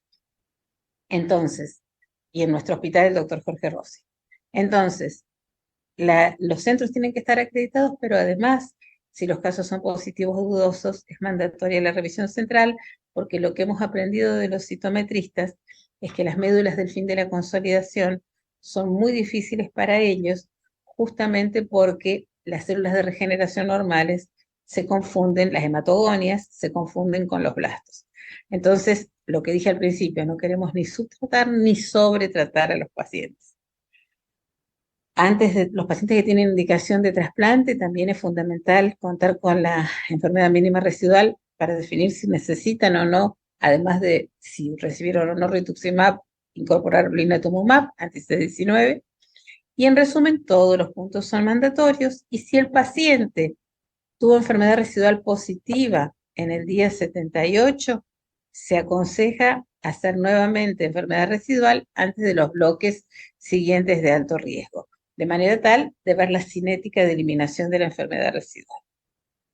Esto simplemente para mencionárselos. Yo creía que hacía 2, pero ahora sí, hace 2, perfecto. En marzo van a ser 2 años que salió este artículo, que es un consenso del Ponte Dileño, que yo creo que será un clásico para la literatura de cualquier hematólogo, donde toda esta gente que sabe mucho más que todos nosotros de leucemia, dijo que es mejor definir la remisión. Dijo muchas cosas, es un artículo muy largo, pero una de las cosas más importantes que dijo es que para definir remisión completa, para que hablemos el mismo idioma, lo ideal es contar con citometría y tener menos de 1% de blastos, que condigan además con el menos de 5% de la morfología. Pero nuestro ojo puede ser falible y equivocarse, y la citometría bien aplicada es mucho más objetiva. Este es el esquema general del tratamiento. El riesgo estándar no va a tener aleatorizaciones, mientras que en el riesgo intermedio vamos a tener las 2 aleatorizaciones que les comenté. Primero, en el intermedio y en el alto, perdón. Primero, a las leucemias precursor B, tanto en el alto como en el riesgo intermedio, vamos a ver primero si tienen CD20 o no. Al 75% que tenga CD20 lo estamos aleatorizando para recibir o no rituximab. Ahora les muestro dónde y en qué días. Y los que no tienen CD20 pasan directamente, los que no expresan, perdón, CD20, pasan directamente a la segunda aleatorización, que es recibir una fase extendida de pegasparaginasa durante la consolidación. La mitad lo recibirá y la mitad no. Las aleatorizaciones las hacemos en el día 15 de tratamiento, con lo cual los citometristas tienen que correr para decirnos al día siguiente si es positiva, si es negativa, si tiene CD20, si no tiene CD20, lo cual favorece una fluida comunicación o lo que tenga que ser. Este es el protocolo 1A, que seguro todos conocen. En el 1, perdón, el otro era el de riesgo estándar con 2 dosis de antraciclínicos, este es el 1A con 4 dosis de antraciclínicos, y a los pacientes que randomizan para recibir anti-CD20, se los incorporamos con la enfermedad mínima residual del día 15 y la aleatorización, reciben una dosis de rituximab el día 22 y una el día 29, y después, en el protocolo 1B, reciben 4 dosis más de rituximab. No les puedo decir cuántas reuniones discutimos esto, pero lo cierto es que el consenso final de los que querían hacer 2 y los que querían hacer 14, llegamos a 6 dosis de anti-CD20. Entonces estamos en esta aleatorización con un monitoreo muy estricto de los efectos adversos de la hipogama, de las infecciones, de los eventos adversos severos. Y después, el protocolo 1A recibe 2 dosis de pegasparaginasa, la rama extendida agrega 2 dosis más de pegasparaginasa, que lo autorizan aquí, en el día 41 y en el día 45. Lo que significa que algunos pacientes pueden estar aleatorizados para recibir anti-CD20 y pegasparaginasa. Las combinaciones realmente son importantes y hay que estar muy alerta de esto. Les dije que uno de los objetivos es disminuir el número y las indicaciones de radioterapia. En este estudio, y también siguiendo de nuevo al grupo FEM y también al CENYUT, vamos a irradiar solamente a los pacientes que, de acuerdo a los criterios del Ponte Dileño, son sistema nervioso 3, y a las leucemias T, que sean sistema nervioso 1 y 2, pero que tengan más de 100.000 leucocitos, solamente a ellos. Y además, solo vamos a irradiar a los pacientes que tengan igual o más de 4 años. Y además, le vamos a reducir la dosis que antes utilizábamos, 18 grays, a 12 grays. Y vamos a reemplazar para el resto de los pacientes la radioterapia por 6 dosis adicionales de quimioterapia intratecal durante la fase de mantenimiento. Y para ir terminando, lo último es que otra de las ideas de mejorar la calidad de vida y disminuir las secuelas a largo plazo es disminuir las indicaciones de trasplante de células precursoras hemopoyéticas. Y si se fijan en este cuadro, que es muy largo de leer, lo más importante es esto. Lo más importante es que la enfermedad residual del día 78 es la que nos termina definiendo si un paciente, es decir, el paciente que responda más lento va a ser el que va a tener indicación de trasplante más allá de su genética, excepto los pacientes con TCF3-HLF, que sabemos que es una leucemia más agresiva, y los infantes que tienen indicaciones particulares por la agresividad de las leucemias KMT2A. En resumen, queremos mejorar la estratificación, incorporamos la PEG en primera línea, comparamos las dos aleatorizaciones que les dije, la PEG extendida y el anti-CD20 en las leucemias en todas y en las precursor B respectivamente. Va a haber, no me quiero detener en el blinatumomab, pero los pacientes de muy alto riesgo con indicación de trasplante, al menos en nuestro país, muchas veces sufren una demora importante hasta que lo reciben por la falta de camas. En realidad, esperemos que eso se solucione pronto. Y en estos pacientes podemos considerar el blinatumomab como una indicación, consensuándola con los responsables del estudio y sobre todo las indicaciones más estrictas de radioterapia. Para no cansarlos y como conclusiones, acá ya van a ser las 12 de la noche en cualquier momento. Esperamos que los estudios de MLPA y esta estratificación genética, incorporando los estatus de Ícaros e Ícaros Plus, mejoren los resultados. Algunos grupos genéticos, algunos estudios genéticos, perdón, seguro que se optimizan si uno los centraliza, tanto en los costos como en la calidad de los mismos, por la experiencia de los centros. Hay otra cosa que es fundamental y que en la que no me detuve porque sería muy largo, pero es correlacionar la respuesta al tratamiento con la genética. Ninguna de las dos solas pueden. Si alguna de las dos solas tuvieran que poder, la respuesta al tratamiento seguramente es de las cosas más fuertes como factor predictor. La enfermedad mínima residual tiene que estar estandarizada y tiene que ser posible la revisión de la misma. Y además, en nuestro caso en especial, tenemos que mejorar los estudios de G-banding o reemplazarlos por el índice de ADN, que es lo que estamos tratando de hacer. Y por otro lado, en el contexto de este estudio, esto puede ser muy ambicioso, pero queremos desarrollar todos estos estudios de investigación, especialmente dirigidos a migrar a NGS, especialmente dirigidos a estudiar los síndromes de predisposición al cáncer, que el grupo FM en esto también, dentro de las oportunidades que decía Roberta, ofrece la posibilidad de participar de muchos estudios colaborativos grandes de los síndromes de predisposición, los estudios de citometría. Queremos comparar IGTCR versus citometría para la leucemia Filadelfia positiva. Queremos incorporar estudios de FISH, que en nuestro país la verdad que no es muy fácil. Y sobre todo, queremos mejorar las medidas de soporte, y para eso hemos generado un foro conjunto entre pediatras y oncólogos para las consultas. Así que bueno, uno espera que todos estos estudios paralelos sean la base de alguna ley 2030, qué sé yo, que yo ya no lo voy a ver. El mayor agradecimiento, más allá de todo mi grupo, que siempre pongo a todo mi grupo al final, es para nuestros pacientes y sus familias. Esta foto fue puesta con autorización de la madre. Estas son dos mellizas. Una de ellas hoy la vi, así que es una de mis pacientes estrellas, porque la mamá es una estrecha colaboradora mía, trabaja conmigo todos los días, y ninguna de ustedes se podría dar cuenta quién es la que tuvo un tratamiento de leucemia de alto riesgo. Esta es Vera. Y si alguien tiene problemas con la anonimización, ellas mismas se anonimizan. Así es que entonces estas son las cosas que hacen los chicos. Ellos son los que ponen el cuerpo para todo lo que nosotros hacemos, ellos y sus familias. Y bueno, y gracias a ustedes por su atención a esta hora y a tanta distancia. Gracias y quedo a disposición para las preguntas que quieran. Bueno, pues entonces estamos listos para nuestra sesión de preguntas. Agradecemos mucho. En total hubo más de 400 personas conectadas, entonces es un excelente número y hay mucho interés. Número uno, empiezo por las felicitaciones que hay. Tenemos muchos, incluso de personal de enfermería del Banco de Sangre del Instituto Nacional de Nutrición para la doctora Roberta.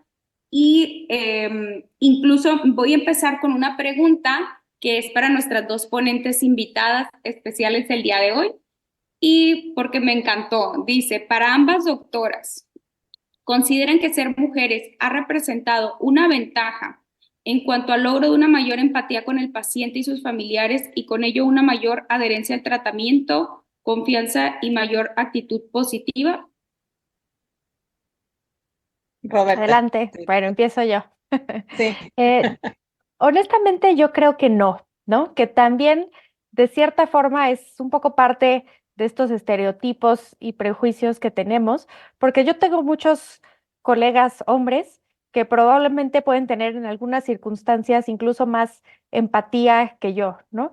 Entonces, creo que no necesariamente y que son también de las cosas que tenemos que empezar a quitarnos todos esos estereotipos de que hay ciertas personalidades que se asocian a ser hombre o mujer y permitirnos un poco todos cualquier tipo de personalidad y cualquier tipo de acercamiento a los pacientes y también permitirles a los hombres ser sensibles y ser pues más empáticos con los demás y no dejarlo solo como una característica en las mujeres, ¿no? Pero no sé qué opinan las demás.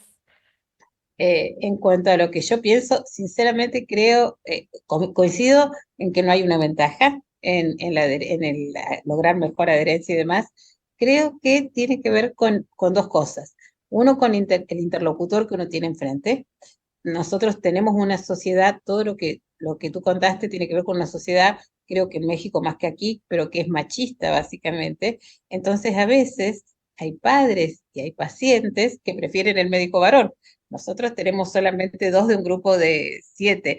Entonces hay pacientes que sabemos que necesitan un médico varón y hay pacientes que necesitan de otro tipo de approach. Pero no creo que haya diferencia, creo que tiene que ver básicamente con algo en lo que le hacemos muy hincapié a la gente en formación siempre, y es con la capacidad de escucha que tengan de las familias. El tomarse el tiempo, el escucharlos, me parece que eso es lo que genera, porque ahora está de moda decir de empatía y demás, es sentarse, escuchar y ponerse en el lugar del otro, y eso es lo que tratamos de transmitirle tanto varones como mujeres. Y seguro que los dos tenemos las capacidades para hacerlo. No sé, aprovechando también la opinión de ustedes, Perla y doctor Ángeles. Sí, yo estoy totalmente de acuerdo. También creo, en ambos puntos de vista, creo que la capacidad o lo extra que pudiera conferirnos es como esta parte que el paciente, por la misma cultura en México, en países de Latinoamérica, de que la mujer me cuida, la mujer me está atrás, son a lo mejor y se recargan mucho más en esa parte emocional, pero no porque los hombres no tengan la capacidad también, o sea, ambos podemos hacer todos los roles, definitivamente estoy de acuerdo con eso, pero sí es muy cultural. Sí, sí. No sé, la doctora Ángeles. Sí, yo estoy, para no ser repetitiva, estoy totalmente de acuerdo con las tres. Yo creo más actualmente en la igualdad de género. Como mencionaba al inicio, debemos de luchar y de tener las mismas oportunidades, como decía hace ratito, tanto profesional como personalmente. Entonces, más que nada, se refiere tal vez a la empatía, como decía la doctora Marisa, a la empatía que uno pueda tener con las personas que tratamos. Pero yo creo ahora más en la igualdad de género y que sea un hombre o sea una mujer, tenemos las mismas facilidades, los mismos retos para poder desempeñar la vida profesional y personal. Muy bien.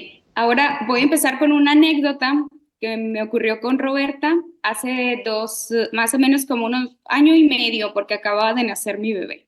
Y me acuerdo perfecto que estábamos preparando los pósters para la ASH y pues todas vemos a Roberta como que te imaginas una vida así de perfecta, con horarios, que no lo dudo que así es, pero de repente como que perdemos el piso. Creo que está comprobadísimo que como mujeres nos pasa mucho esto del síndrome del impostor, porque yo hablaba contigo, oye Roberta, y tu nombre, creo que apenas lo voy a terminar, no sé si lo logre. Total, me abrió bastante la perspectiva porque dije, bueno, finalmente es una mujer como real como todas, aunque la veamos superior, finalmente sufre del mismo síndrome, porque nosotros podríamos pensar que a ti no te ocurre, pero sí, a mí sí me gustaría, porque está comprobado que las mujeres sí pasamos mucho más por esta parte del síndrome del impostor. Sí, ¿qué haces tú cuando te ocurre? ¿A qué recurres? ¿Qué consejos nos puedes dar a las demás mujeres hematólogas? Sí, sí, tío. hasta lo platicábamos un poco también antes de empezar, ¿no? Que la idea de preparar estas pláticas también se vuelve una especie como de terapia, ¿no? Y creo que ahorita hasta parece que estamos en terapia de grupo aquí, nosotras cuatro, porque es difícil, ¿no? Y probablemente ahí sí a las mujeres de pronto nos cueste un poco más, pues de entrada, hablar de nuestros éxitos, porque no consideramos que sean éxitos y nos cuesta pues mucho más. Tal vez en algunos aspectos sí podemos ser más perfeccionistas y nunca creemos que es suficiente porque pues siempre estamos viendo lo que no salió, ¿no?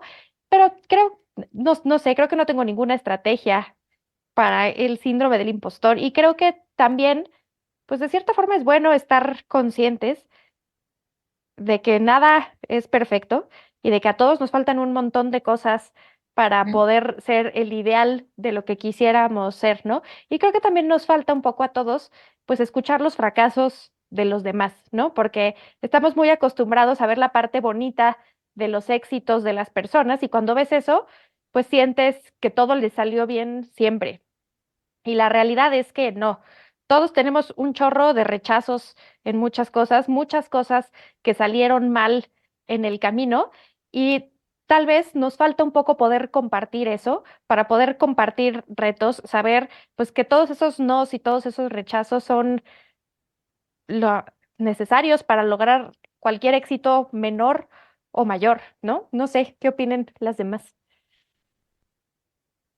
No, yo creo que justamente, primero que seguro que son más las veces que fracasamos que la que tenemos éxito. Y segundo, es del fracaso de donde uno en general aprende más. La cuestión es cómo uno capitaliza eso, ¿no? De qué manera, digo, poniendo un ejemplo que no tiene que ver con los pacientes, si uno manda, lo que vos contabas de las applications a las diversas cosas, uno manda un paper 10 veces y 10 veces, 9 rebota y entra en la 10ª porque fuiste aprendiendo en el proceso. Tiene que ver con eso. El aprendizaje se basa en reconocer también las capacidades de los otros. Digo, la gente que trabaja en cómo se organizan los grupos de trabajo dice que es bueno, que no es bueno que sean todos iguales en un grupo, que los grupos conviene que sean diversos y que en esos grupos diversos uno tenga de todas las caracterologías. Seguramente habrá más conflictos, menos conflictos, pero la cuestión es aprender que todos podemos aprender de todos. Creo que ese es el punto.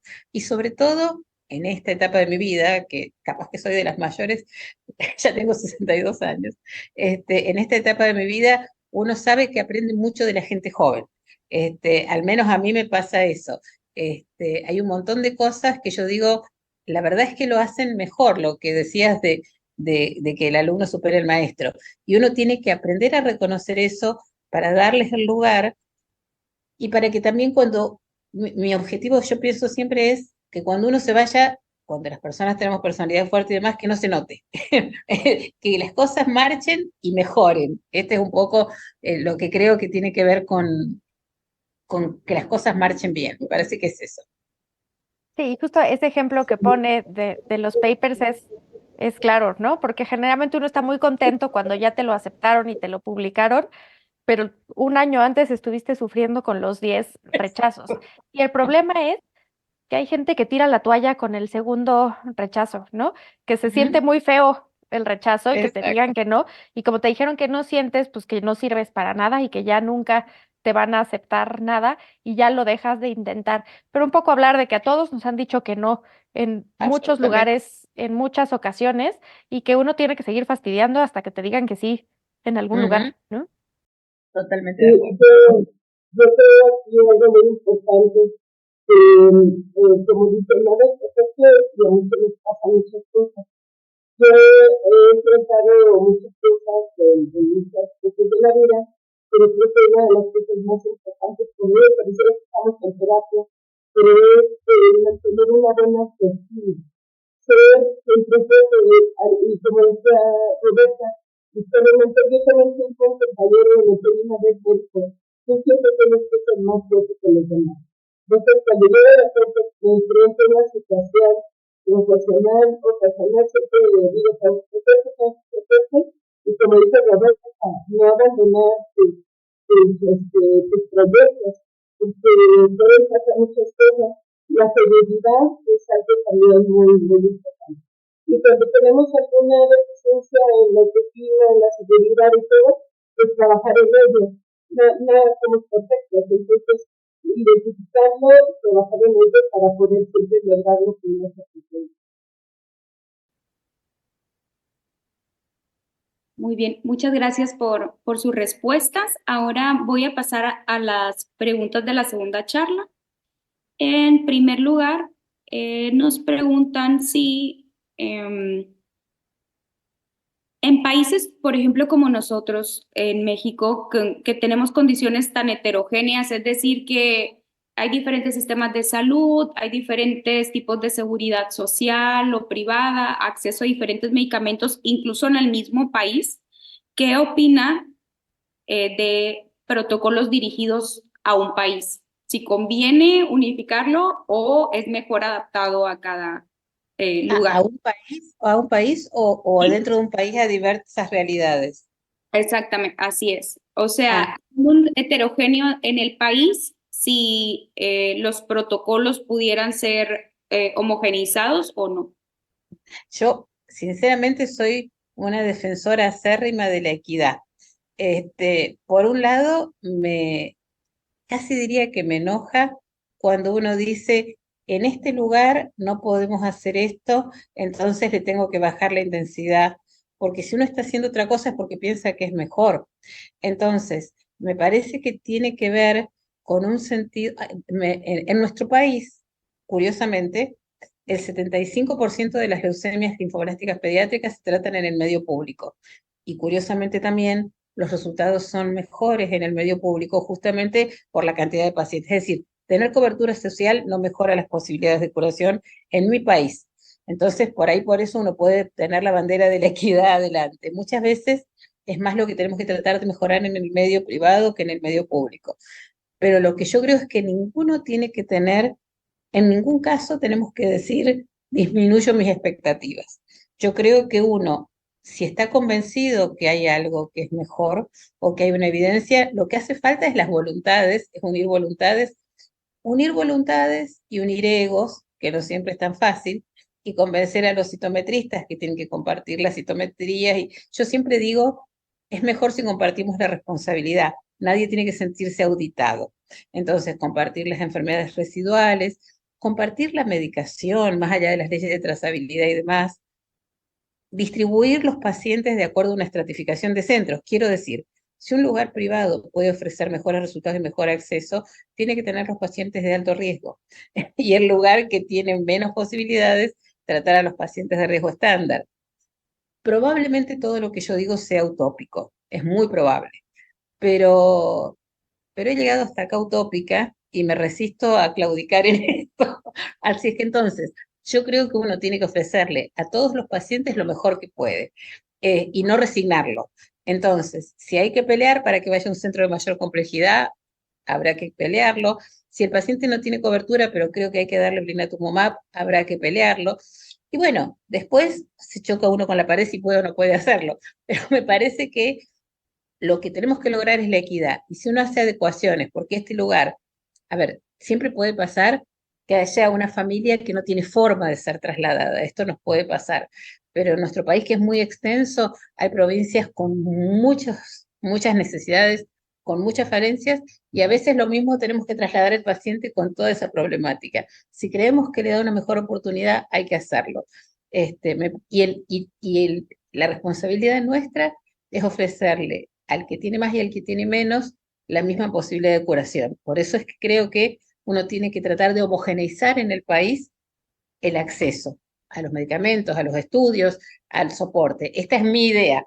Puedo estar equivocada, pero me cuesta un poco bajarme de ella. Pero escucho emociones. Doctora Ángeles, ¿quiere opinar? Más bien tengo una duda y quiero aprovechar que está Marisa ahorita. Mira, en relación al protocolo que presentaba, pues como sabemos la enfermedad mínima residual es el factor pronóstico más importante. Tú mencionabas valores al finalizar la infección de menos de 1%. Y Para mí la mínima, no para la mínima. Ajá, sí. Ajá. Sí, no. Y al finalizar la configuración del menor de 0.05. Nosotros aquí ponemos en pediatría algunos protocolos que llevamos, consideramos para decir que está en remisión en el día más 30, por decir así, el día más 28, consideramos menos del 0.01 y en el orden menos de 0.1. ¿Qué opinas de esos valores que sí están siendo muy diferentes, no? 1% a menos 0.01. Entonces, ¿qué opinas de eso? Dos cosas.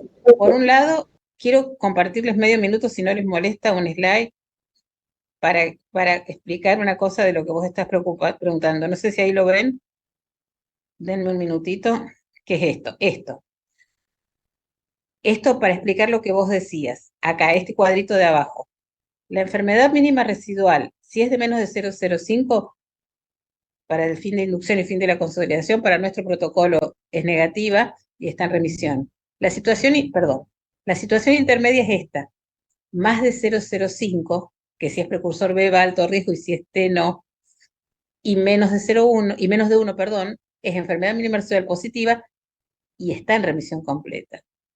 Y la otra situación es más de 1% o igual, es positivo y no está en remisión. Esto para diferenciar, esto también nos llevó muchas reuniones y discusiones. Y en cuanto al 1% para definir la remisión completa es siguiendo el pontedileño. Ahora, con respecto a la enfermedad mínima residual, el cutoff depende del protocolo que vos sigas. Nosotros decidimos utilizar el 0.05 porque el backbone del BFM es para poder compararnos después con nuestro gold standard, que es el BFM. Pero si uno utiliza una estrategia que sea St. o que sea All Together, puede utilizar otros puntos de corte. La cuestión es seguir, no mezclar. Creo que este es el punto. Si uno sigue All Together y le dice 0.01, lo tiene que utilizar. Si uno sigue Backbone del BFM, utilizamos el 0.05. No es una idea nuestra, es aprendida del gold standard que nosotros utilizamos. Y los resultados pueden ser buenos en los dos casos, pero tiene que ver con de qué manera combinaste las drogas durante la inducción o durante la consolidación. Entonces, hay cutoffs diferentes para protocolos diferentes. Y lo que el doctor Moorman dice ahora, y hay un paper muy lindo de él, que después se los puedo pasar, es que también vamos a tener que pensar para adelante en tener cutoffs diferentes para los diferentes subtipos de leucemia. Por ejemplo, el ETB6, la hipodiploidía. En la hipodiploidía, aún con 0%, el paciente es de alto riesgo. En las ETB6-RUNS1 puede ser que a lo mejor tengan valores de residual positiva y puedan seguir siendo de riesgo estándar. Entonces uno tiene que ir aprendiendo, esto nos obliga cada vez a estudiar más y aprender más, para lo cual, de nuevo, hay que evitar la anécdota y hay que buscar poblaciones grandes de pacientes y decir, esta leucemia con este valor es alto riesgo.